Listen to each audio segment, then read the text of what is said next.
Salam Verita, semangat perubahan, semua untuk Tuhan. Halo anak-anak semuanya, kita ketemu lagi hari ini. Semoga anak-anak semua dan keluarga di rumah dalam keadaan yang sehat. Anak-anak, minggu ini kita akan melanjutkan kegiatan pembelajaran kita dengan belajar tentang alat transportasi. Kita akan belajar tentang alat transportasi sederhana, yaitu jenis alat transportasi yang tidak menggunakan mesin. Setelah mengenal beberapa alat transportasi sederhana, dimulai pada hari Selasa, kita akan belajar secara khusus tentang alat transportasi becak. Dengan mempelajari tentang alat transportasi sederhana ini, diharapkan anak-anak dapat semakin mengenal tentang alat transportasi yang ada di sekitar kita, yang jenisnya cukup beragam. Hari Senin ini kita akan melihat tentang beberapa jenis alat transportasi sederhana.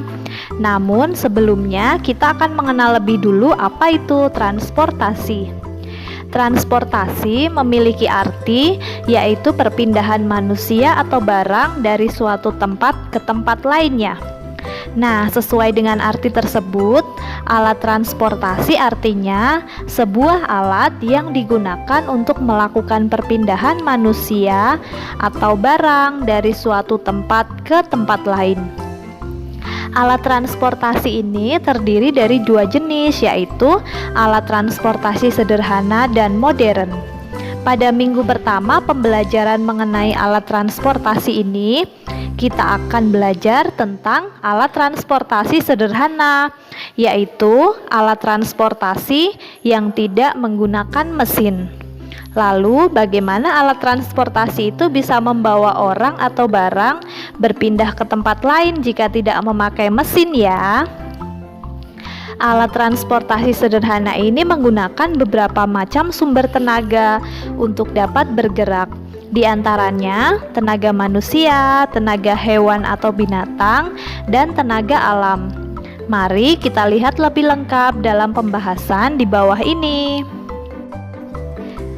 Gambar di samping adalah gambar sepeda. Anak-anak semua pasti sudah tahu, bahkan sudah bisa menaiki sepeda. Sepeda adalah salah satu jenis alat transportasi sederhana. Sepeda tidak menggunakan mesin untuk dapat bergerak atau berjalan, tetapi menggunakan tenaga manusia. Kita menggerakkan atau menjalankan sepeda dengan cara mengayuh pedal sepeda. Pedal sepeda yang kita kayuh akan membuat rantai sepeda berputar, dan rantai sepeda yang berputar ini akan membuat roda belakang sepeda juga berputar. Saat roda berputar, ini akan membuat sepeda dapat bergerak maju. Sepeda merupakan alat transportasi karena dapat digunakan oleh orang untuk pergi ke suatu tempat. Sepeda juga dapat digunakan untuk membawa berbagai barang.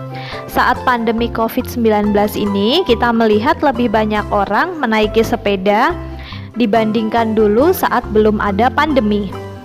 Ya, karena sepeda ini bergerak dengan tenaga manusia, tentunya akan membuat tubuh orang yang menaikinya akan lebih sehat. Orang-orang menggunakan sepeda untuk berbagai keperluan seperti pergi ke kantor, ke sekolah, ke pasar, ke rumah teman, dan lain sebagainya. Nah, yang kedua ini adalah gambar becak. Tentu anak-anak semua juga sudah tahu ya seperti apa becak itu. Bahkan pasti banyak di antara kita yang sudah pernah menaikinya. Becak juga termasuk sebagai alat transportasi karena orang menggunakan becak untuk pergi ke suatu tempat. Becak juga dapat digunakan untuk mengangkut berbagai barang. Becak ini dapat bergerak dengan tenaga manusia, yaitu orang yang mengayuh becak, atau sering kita menyebutnya dengan Pak Becak.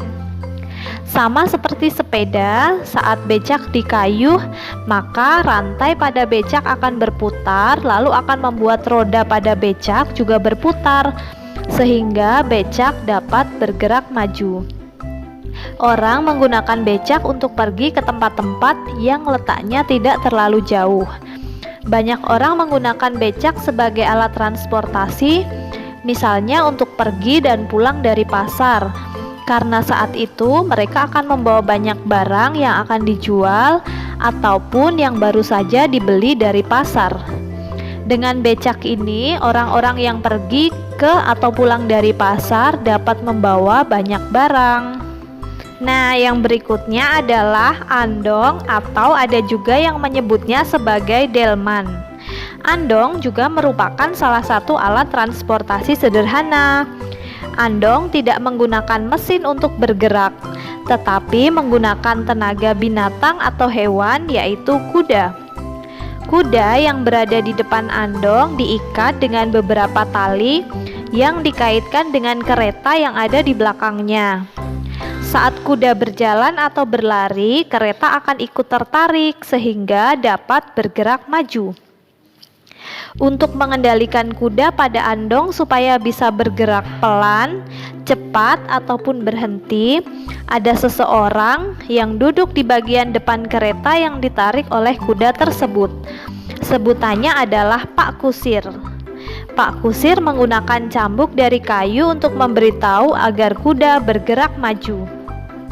Saat Pak Kusir memukulkan cambuk dengan pelan pada punggung kuda, kudanya akan mulai bergerak. Lalu ketika cambuk dipukulkan dengan lebih keras atau cepat, kuda juga akan bergerak lebih cepat. Nah, untuk membuat andong berhenti bergerak, Pak Kusir akan menarik tali yang diikatkan pada punggung kuda supaya kuda mau berhenti. Andong ini merupakan salah satu alat transportasi yang dapat membawa orang dengan bawaan yang banyak, karena pada kereta yang ditarik oleh kuda tersebut terdapat tempat yang cukup luas. Saat ini mungkin tidak terlalu banyak andong yang digunakan sebagai alat transportasi karena biaya yang cukup mahal untuk merawat kuda. Kebanyakan andong saat ini digunakan untuk keperluan rekreasi, misalnya untuk berkeliling-keliling kota. Kemudian ini adalah perahu dayung atau sampan. Sampan juga termasuk salah satu jenis alat transportasi tradisional.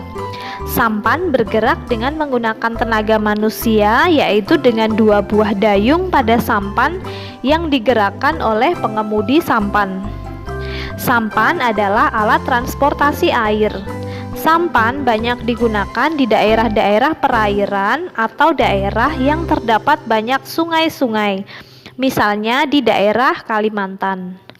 Di daerah tersebut, bila seseorang akan bepergian dengan menggunakan jalan darat, perlu melewati jalan yang lebih jauh. Karena banyaknya sungai-sungai yang memisahkan berbagai daerah di Pulau Kalimantan, cukup banyak orang-orang di daerah tersebut memilih untuk menggunakan alat transportasi air seperti sampan untuk menuju ke suatu tempat. Itu dia 4 jenis alat transportasi sederhana yang saat ini masih bisa kita temukan, meskipun beberapa di antaranya sudah jarang digunakan. Dari keempat jenis alat transportasi sederhana itu, mana saja yang pernah kalian lihat? Lalu, mana saja yang pernah kalian naiki anak-anak? Nah, sekarang kita lanjutkan aktivitas untuk anak-anak hari ini ya. Yang pertama, nilai agama dan moral. Melakukan sikap doa yang baik. Ini kita lakukan saat kegiatan tatap maya. Lalu, sosial emosional, merapikan mainan setelah digunakan. Yang ketiga, motorik kasar, melompat ke berbagai arah dengan 1 kaki. Kemudian motorik halus, menggunting dan menempel bentuk geometri. Untuk hari ini anak-anak mencari bentuk geometri persegi, gunting lalu tempelkan pada LKS. Kemudian yang kelima, kognitif, yaitu mengerjakan penjumlahan atau tambah-tambahan. Yang keenam, bahasa, menuliskan berbagai benda dengan bentuk geometri persegi. Anak-anak silahkan mencari benda apa saja yang ada di rumah yang memiliki bentuk persegi, lalu tuliskan pada LKS. Nah, yang terakhir, seni, yaitu menyanyi lagu Naik Beca. Itu dia untuk pembelajaran kita hari ini. Terima kasih anak-anak sudah menyaksikan video ini. Selamat belajar, selamat bermain juga. Kita ketemu lagi besok. Semoga sehat selalu, tetap ceria, dan tetap semangat. Terima kasih.